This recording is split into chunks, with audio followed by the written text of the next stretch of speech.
할렐루야 성도 여러분, 2021년 9월 12일 주일 예배를 시작하겠습니다. 우리 다 같이 사도신경으로 우리의 신앙을 고백합니다. 나는 전능하신 아버지 하나님 천지의 창조주를 믿습니다. 나는 그의 유일하신 아들 우리 주 예수 그리스도를 믿습니다. 그는 성령으로 잉태되어 동정녀 마리아에게서 나시고 본디오 빌라도에게 고난을 받아 십자가에 못 박혀 죽으시고 장사된 지 사흘 만에 죽은 자 가운데서 다시 살아나셨으며 하늘에 오르시어 전능하신 아버지 하나님 우편에 앉아 계시다가 거기로부터 살아있는 자와 죽은 자를 심판하러 오십니다. 나는 성령을 믿으며 거룩한 공교회와 성도의 교제와 죄를 용서받는 것과 몸의 부활과 영생을 믿습니다. 아멘. 이 시간 우리 찬송가 14장을 찬양하겠습니다. 찬송가 14장입니다.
이 시간은 참여 기도를 하는 시간입니다.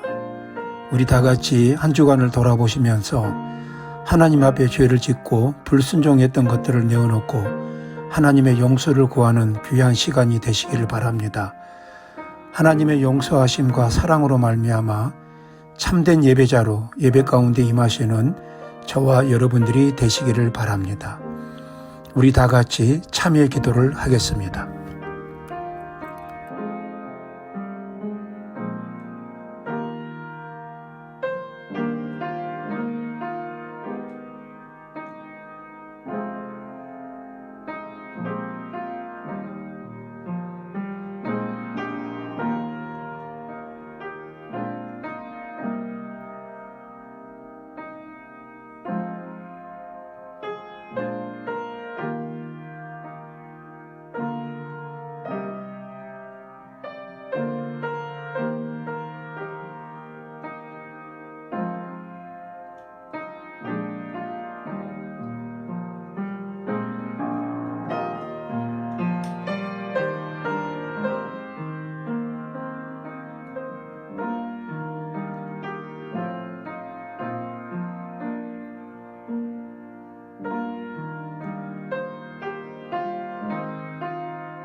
하나님 아버지, 지난 한 주간 동안 우리 아버지 앞에 불순종하고 하나님이 기뻐하신 일보다 세상 일에 치우치고 나 자신의 유익을 위해서 움직였던 모든 죄를 용서를 구합니다.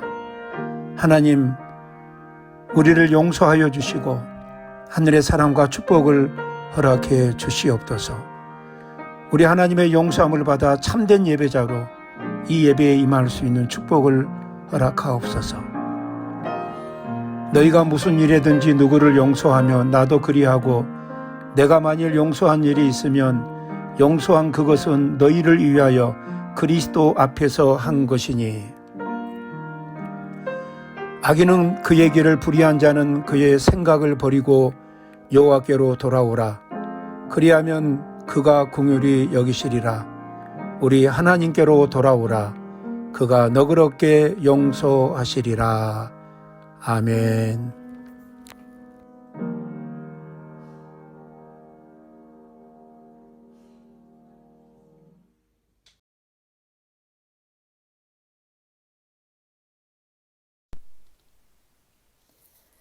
사랑의 하나님, 오늘도 주님과 함께하며 예배를 드릴 수 있게 해주심을 감사드립니다.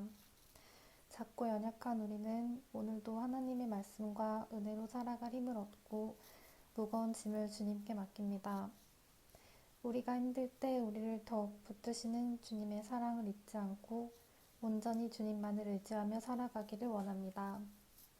어떠한 어려움 가운데에서도 피할 길을 주시는 주님을 붙들게 하시고 우리의 모든 필요를 아시는 주님께서 우리의 작은 기도에도 응답해 주실 것을 믿습니다. 지금까지 지내온 모든 것이 주님의 은혜임을 잊지 않고 우리의 발걸음이 늘 주님을 향하길 원합니다. 오늘 하루도 주님의 말씀 안에서 순종하며 살게 하시고 온전하고 크신 주님의 사랑 가운데 주님의 인도하심에 감사드리며 예수님의 이름으로 기도드립니다. 아멘. 이 시간 우리 찬송가 312장을 찬양하겠습니다. 찬송가 312장입니다.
할렐루야 성도 여러분, 오늘 말씀을 나누는 시간입니다. 오늘은 사도행전 16장 1절에서 5절 말씀을 가지고 바울과 디모데의 전도 여행 이런 제목으로 말씀을 나누도록 하겠습니다. 그럼 오늘 본문 말씀 사도행전 16장 1절에서 5절 말씀 제가 봉독해 드리겠습니다. 바울이 더베와 루스드라의 이름에 거기 디모데라 하는 제자가 있으니 그 어머니는 믿는 유대 여자요 아버지는 헬라인이라. 디모데는 루스드라와 이고니온에 있는 형제들에게 칭찬받는 자니 바울이 그를 데리고 떠나고자 할새 그 지역에 있는 유대인으로 말미암아 그를 데려다가 할례를 행하니 이는 그 사람들이 그의 아버지는 헬라인인 줄 다 알미러라. 여러 성으로 다녀갈새 예루살렘에 있는 사도와 장로들이 작정한 규례를 그들에게 주어 지키게 하니 이에 여러 교회가 믿음이 더 굳건해지고 수가 날마다 늘어가니라. 내년에 한국이나 프랑스에 대통령 선거가 있습니다.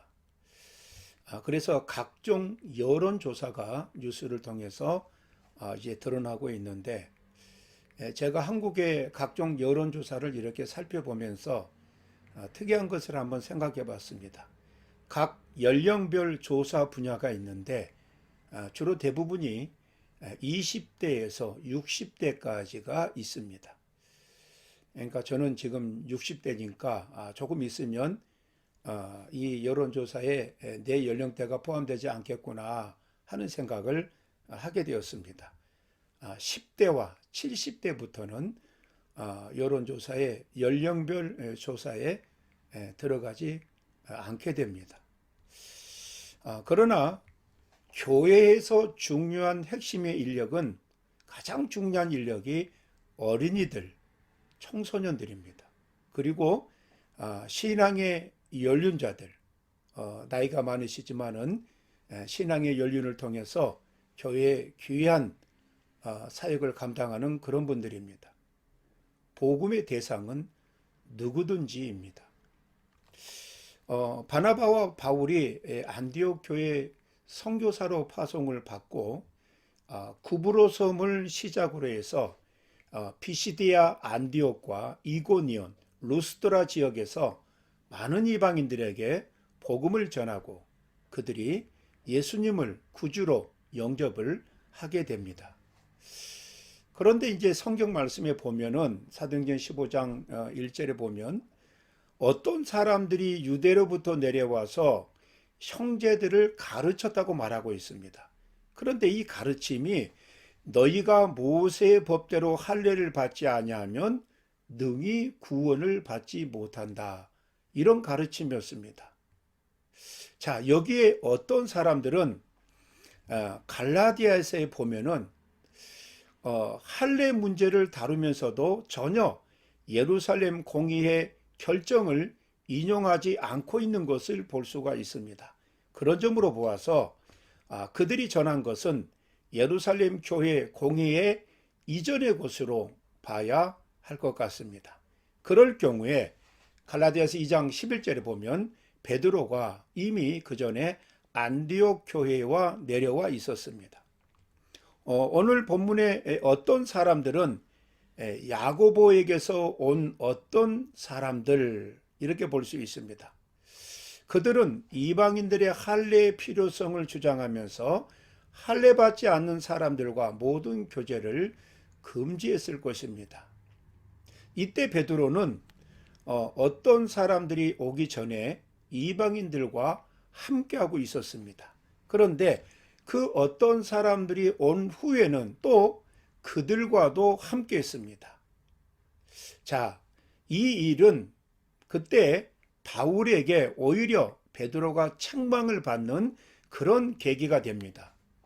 갈라디아서 2장 12절 이하를 보면 야고보에게서 온 어떤 이들이 이르기 전에 게바가 이방인과 함께 먹다가 그들이 오매 그가 할례자들을 두려워하여 떠나 물러가매 남은 유대인들도 그와 같이 외식함으로 바나바도 그들의 외식에 유혹되었느니라. 이 13절 말씀을 표준어 성경으로 읽어드리면 나머지 유대 사람들도 그와 함께 위선을 하였고 마침내는 바나바까지도 그들의 위선에 끌려갔습니다. 이렇게 번역했고요. 그 다음에 계속해서 갈라디아서 2장 14절 이하입니다. 그러므로 나는 그들이 복음의 진리를 따라 바르게 행하지 아니함을 보고 모든 자 앞에서 게바에게 이르되 네가 유대인으로서 이방인을 따르고 유대인답게 살지 아니하면서 어찌하여 억지로 이방인을 유대인답게 살게 하려느냐 하였노라.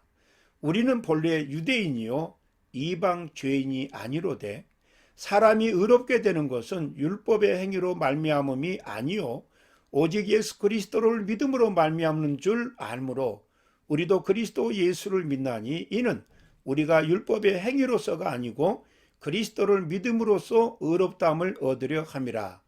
율법의 행위로서는 의롭다함을 얻을 육체가 없느니라.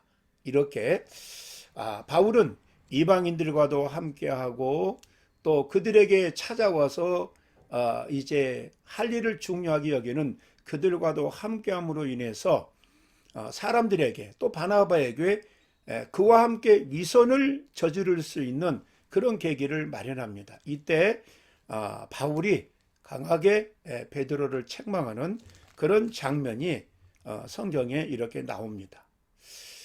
바나바와 바울을 통해서 이방인들에게 복음이 전파되고 믿는 자의 숫자가 많아지면서 구원 문제에 논란이 일어납니다. 논쟁의 초점은 이방인들도 모세의 율법을 따라서 할례를 받아야 구원을 받을 수 있다는 것이었습니다.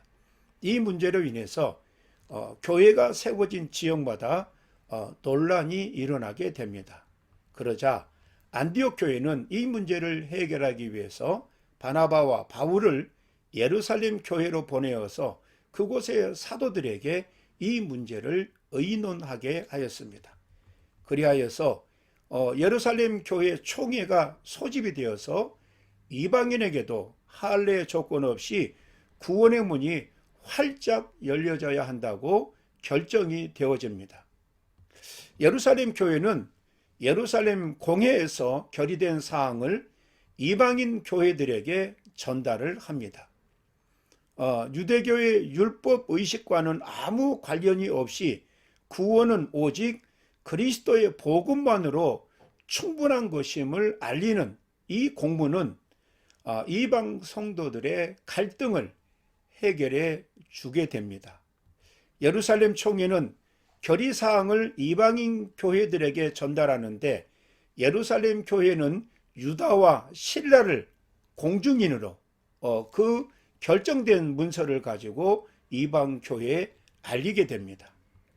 만약에 바울과 바나바가 그 공문을 가지고 돌아왔다면 이방 교회 안에 유대주의자들은 아마 그 결의사항이 비합법적이라는 그런 소문을 냈을 수도 있습니다.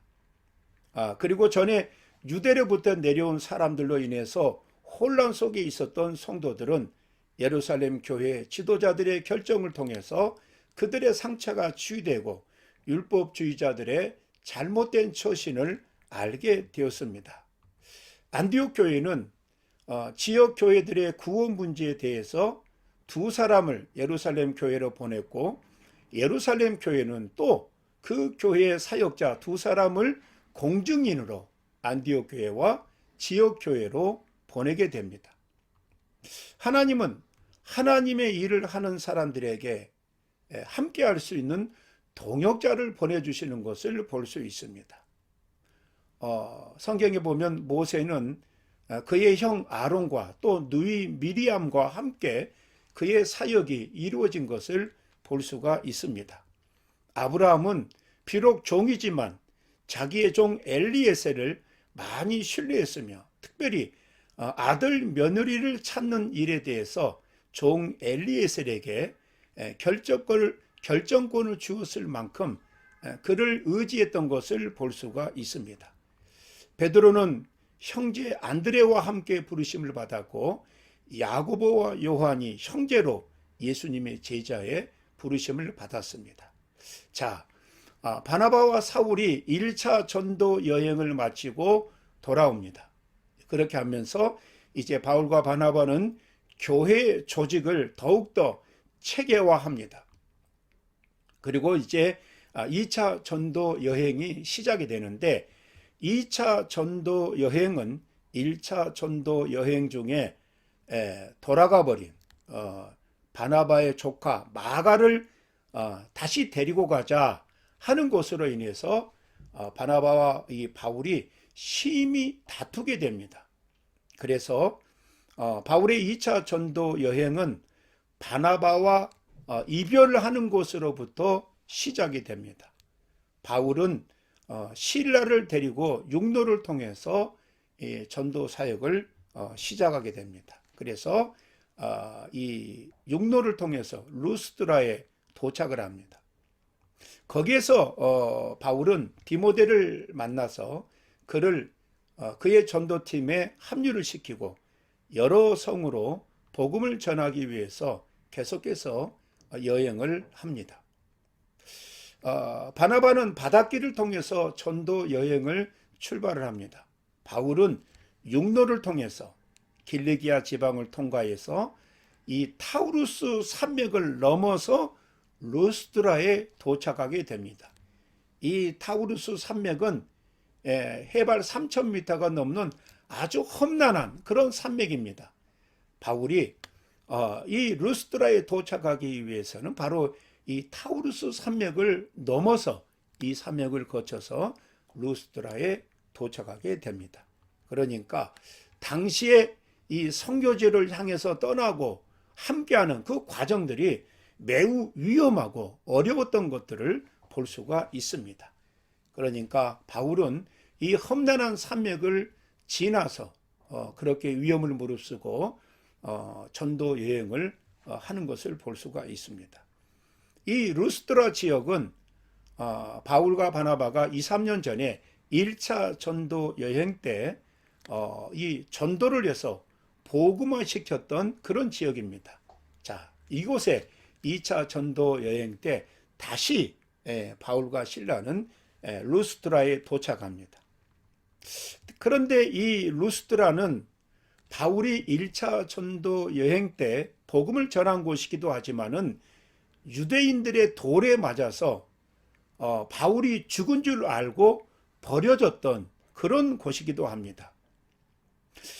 바울이 이 2차 전도 여행의 그 초기 단계에서 디모데를 이렇게 전도 여행에 합류시키고 떠나는 이제 그런 과정을 볼 수가 있는데 아마 이것은 바울이 유대인들에게 돌에 맞아서 이렇게 힘들어 있을 때 디모데가 함께 해서 도와주었지 않았는가 그런 생각을 해봅니다. 이 문제는 이제 후에 조금 말씀드리기로 하고요. 자, 바울이 이제 루스드라에서 디모데와 함께 이제 그의 동역이 이제 디모데를 동역자로 이제 선택하고 이제 함께하게 되는데 디모데는 신앙의 어머니와 외할머니의 영향으로 신실한 믿음을 가진 그런 사람이었습니다. 사도행전 16장 1절에 바울이 더베와 루스드라에도 이름에 거기 디모데라 하는 제자가 있으니 그 어머니는 믿는 유대 여자다 이렇게 말하고 있습니다. 디모데는 루스드라 사람으로 헬라인 아버지와 유대인 어머니 사이에서 태어났습니다. 그리고 어머니와 외할머니로부터 철저한 신앙을 물려받았습니다. 아버지는 이방인으로 디모데가 이때까지 할례를 받지 않았던 것은 아버지가 이방인이었기 때문입니다. 생각과 습관이 다른 이방인 남편을 둔 디모데의 어머니가 디모데를 하나님을 경외하는 신자로 교육시켰다고 하는 것은 매우 놀랄만한 일입니다. 디모데라는 이름은 하나님의 영광이라는 뜻을 가지고 있습니다. 그는 바울의 1차 전도 여행 때 전도를 받고 예수님을 영접하고 개종을 했습니다. 아마도 앞에서 말씀드린 것처럼 바울이 전에 루스드라에서 유대인들에 의해서 돌에 맞아서 죽은 줄 알고 변방으로 이렇게 끌려나가게 되었을 때 디모데가 다른 이 제자들과 함께 바울을 돌보아 준 것 같습니다. 사도행전 14장 19절이 합니다. 유대인들이 안디옥과 이고니온에서 와서 무리를 충동하니 그들이 돌로 바울을 쳐서 죽은 줄로 알고 시외로 끌어내치니라. 제자들이 둘러섰을 때 바울이 일어나 그 성에 들어갔다가 이튿날 바나바와 함께 더베로 갔다. 그러니까 유대인들에 의해서 돌로 쳐서 죽은 줄로 알고 이게 성 밖으로 버렸는데 이때 제자들이 둘러섰다.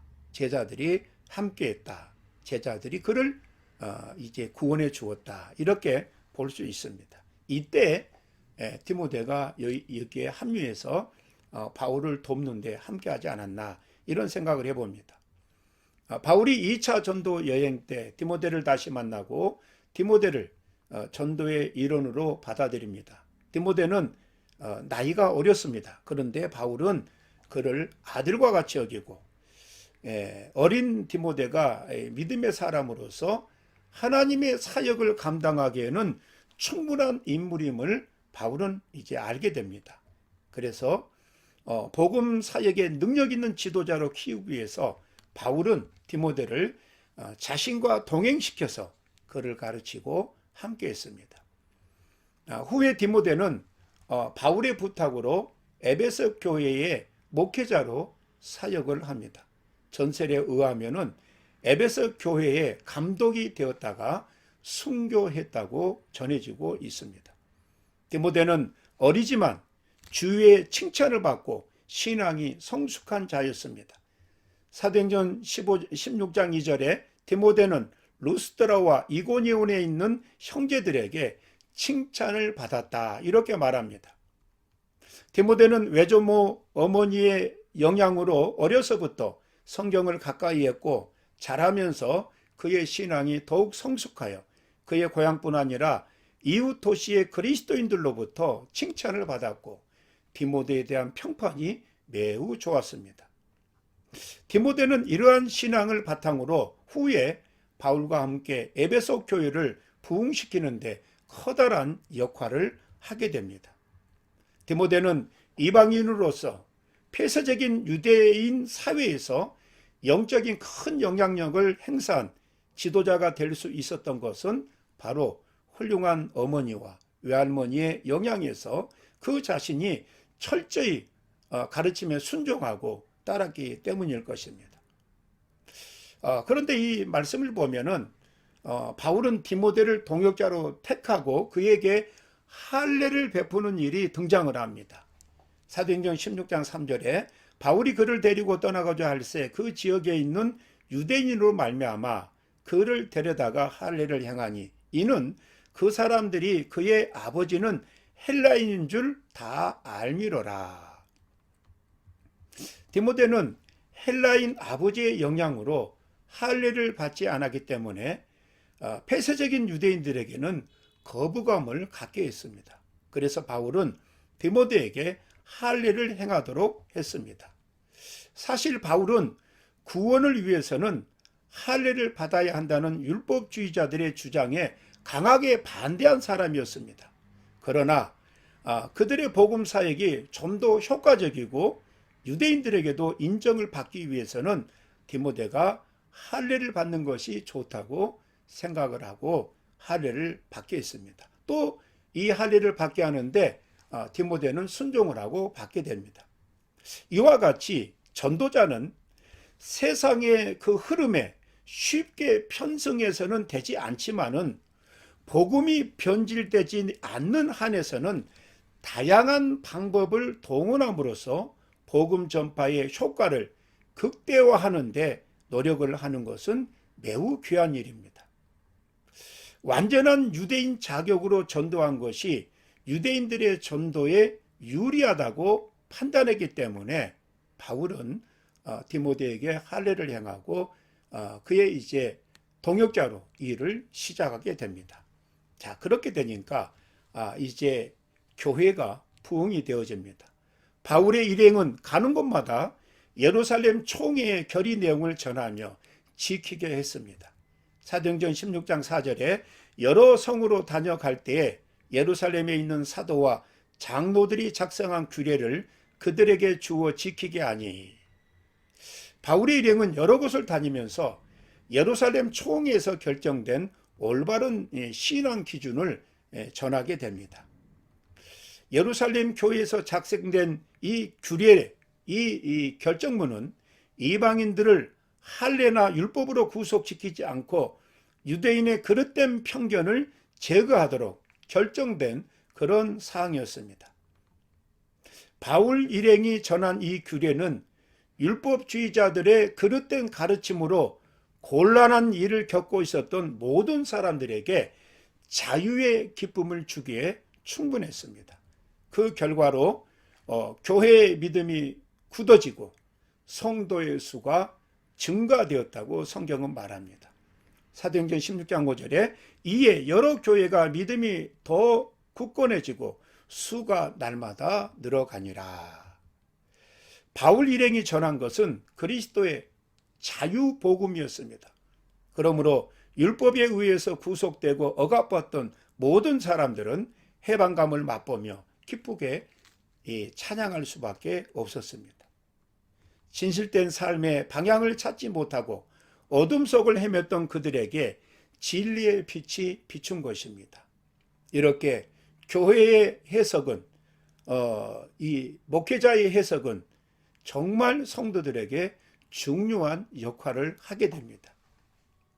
이제 이방인과 유대인 간의 차이점은 없어지고 그리스도를 믿음으로써 누구나 구원에 이를 수가 있게 되었습니다. 형식보다는 내적인 신앙을 강조하는 복음에 의해서 교회는 내적으로는 구원받은 성도들의 믿음이 더욱 굳게 되고 외적으로는 크게 성도의 수가 날마다 증가하는 부흥의 역사가 일어났습니다. 저희 가정의 두 딸의 사위는 바로 이 교회를 다니던 청년이었고 이 교회에서 제가 주례를 해서 세례를 받았던 그런 두 청년이었습니다. 제가 이들의 결혼식을 이때 기도로 준비할 때 두 가정의 사돈들에게 제가 양해를 구한 것은 하나님의 축복 가운데 하나님의 사자의 주례를 받고 결혼 예배로 결혼식을 치르는 것이었습니다. 두 사돈들이 동의를 해줘서 정말 감사했습니다. 두 가정이 하나님의 축복 가운데 하나님의 사자, 목회자가 주례를 서고 그렇게 해서 결혼식을 정말 축복 가운데 마칠 수가 있었습니다. 저는 늘 두 이 사돈집과 이 그들의 구원, 그들의 사업, 그 가정의 평화를 위해서 기도로 돕고 있습니다. 저는 그 가정에 늘 하늘의 축복을 선언합니다. 하나님과 함께하는 사람이 축복의 여건을 기도할 수 있습니다. 하나님의 사람이 더 큰 역사의 주인공이 됩니다. 성도의 교제는 지속될 때 역사로 이어집니다.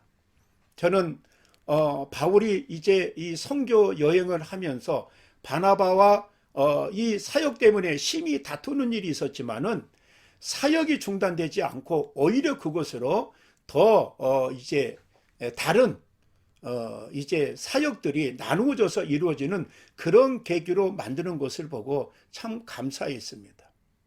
우리가 하나님의 일을 하는데 우리가 하나님의 일에 순종하고 결단하는데 우리의 마음이 상할 수 있는 그런 일들이 하나님의 일들을 중단하는 것으로 나타나지 않고 오히려 더 다른 것으로 하나님의 일들이 연결되는 것으로, 그래서 나중에는 서로를 인정하고 서로를 존중하고 서로를 더 귀하게 여기는 그런 내용들이 있어야 할 줄로 믿습니다. 바울은 마가 요한을 선택하지 않았지만 나중에는 그와 함께 그를 귀히 여기고 그와 함께 동행하는 일이 드러나게 됩니다. 이렇게 하나님의 일은 버릴 것이 하나도 없다. 우리가 하나님의 일에 집중하고 결정하고 순종할 때 우리 주변에 있는 모든 일들이 합력하여 하나님의 영광을 드러내게 되고 나의 부족함과 연약함을 알게 해서 서로에게 소중한 내용들을 드러나게 한다는 것입니다. 오늘 바울이 선택한 이 디모데를 통해서 이전에 바나바와 갈등이 그에게는 사역에는 아무런 지장을 주지 않았다. 바나바도 마찬가지였습니다. 오늘을 살아가고 있는 저와 여러분, 이 세상에 인터넷이나 유튜브나 이런 것들을 통해서 우리의 마음이 많이 빼앗기고 있습니다. 어쩌면 우리 마음이 주를 바라보고 주를 찾는 것으로 위로받는 것이 아니라 세상을 통해서 안심하고 위로받는 것들이 있어지지 않나. 그렇게 되면은 굉장히 우리는 영적으로 불쌍한 사람이 됩니다. 하나님의 말씀을 집착하고 우리가 기도하는데 최선을 다해서 우리 앞에 주어진 우리가 순종해야 되는 그 모든 여건들 속에서 정말 하나님이 기뻐하는 일로 여러분들이 쓰임받고 결정되어지는 귀한 성도들이 되시기를 바랍니다. 기도하겠습니다. 하나님 아버지, 은혜와 사랑을 감사함을 드립니다. 바울은 루스드라에서 유대인들의 돌에 맞아서 죽게 되는, 죽었다고 생각하고 버려지는 그런 비참한 경우를 만났습니다. 그러나 그때 많은 사람들이 떠났지만 그가 전도했던 이 바울의 제자들은 그와 함께 하면서 바울의 위기 때 바울을 도울 수 있는 계기가 되었습니다. 아버지 하나님, 우리가 주님의 일에 열심하고 하나님의 우리에게 주신 일들에 최선을 다할 때 하나님은 우리의 연약함과 공고함과 위기 상황을 통해서도 더 귀한 사람들을 만나게 하시고 하나님 일에 더 매진하게 하는 귀한 열매로 허락하신 줄로 믿습니다. 우리에게 주어진 어려운 여건 속에서 감당해야 되는 모든 주님을 향한 그 일들 가운데 낙심하지 않고 좌절하지 않고 세상에 얽매이지 않고 세상에 따르지 않고 주님을 바라보며 주의 뜻을 온전히 이루는데 부족함이 없는 믿음의 귀한 종들이 될 수 있도록 인도하여 주시옵소서. 예수님의 이름으로 기도드리옵나이다. 아멘.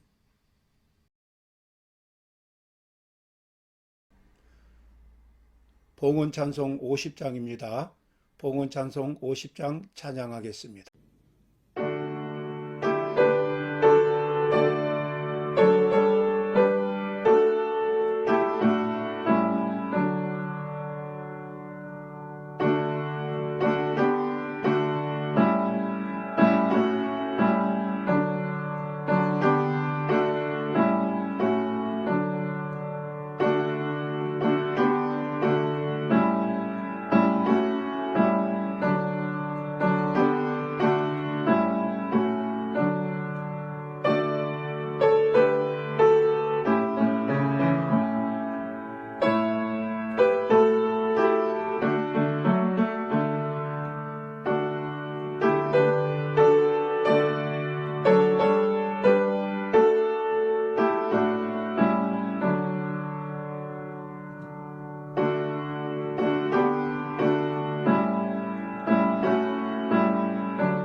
봉헌 기도하겠습니다. 하나님 아버지, 주의 은총으로 이 땅을 회복하시고 이 땅에 거하는 모든 연약한 자들을 붙들어 주시어서 하늘의 소망을 삼고 주를 바라보게 하옵소서. 오늘도 주께서 이 예배에 우리를 불러주셨사오니 우리의 마음과 물질을 주님 앞에 드립니다. 감사하며 감격하며 주의 은혜를 만나는 귀한 시간 되게 하옵소서.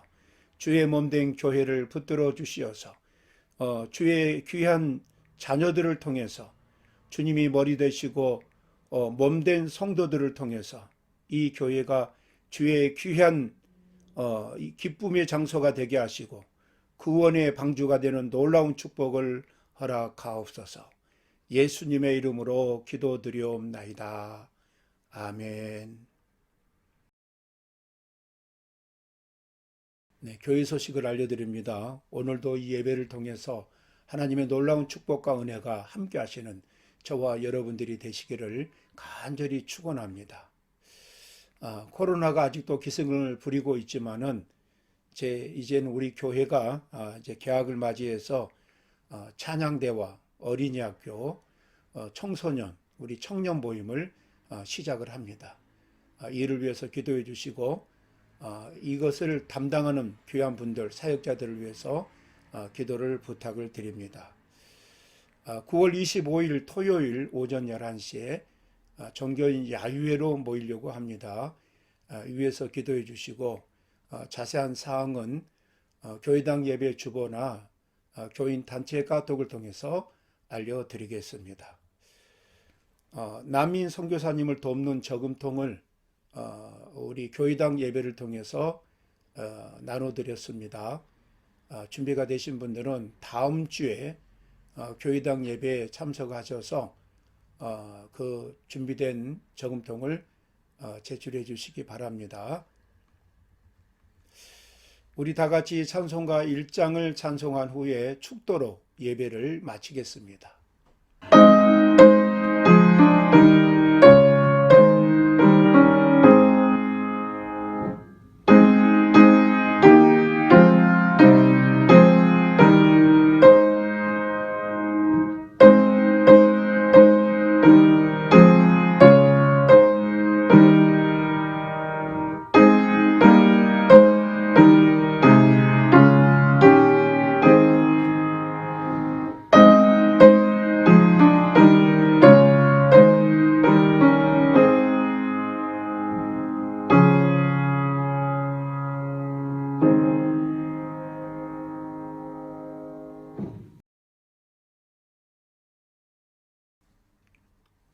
이제는 우리 주 예수 그리스도의 은혜와 아버지 하나님의 크고 놀라우신 사랑과 성령의 위로 교통하심이 하나님께서 허락하신 동역자를 섬기며 하나님께서 허락하신 모든 사역지를 저희들이 순종하며 감당하기를 원합니다. 다짐하고 소원하는 머리 숙인 당신의 귀한 종들 머리 위에, 사랑하는 어린이들 머리 위에, 사랑하는 태중의 열매들 위에, 사랑하는 북한 동포들 머리 위에 이제로부터 영원토록 함께 있을지어다. 아멘.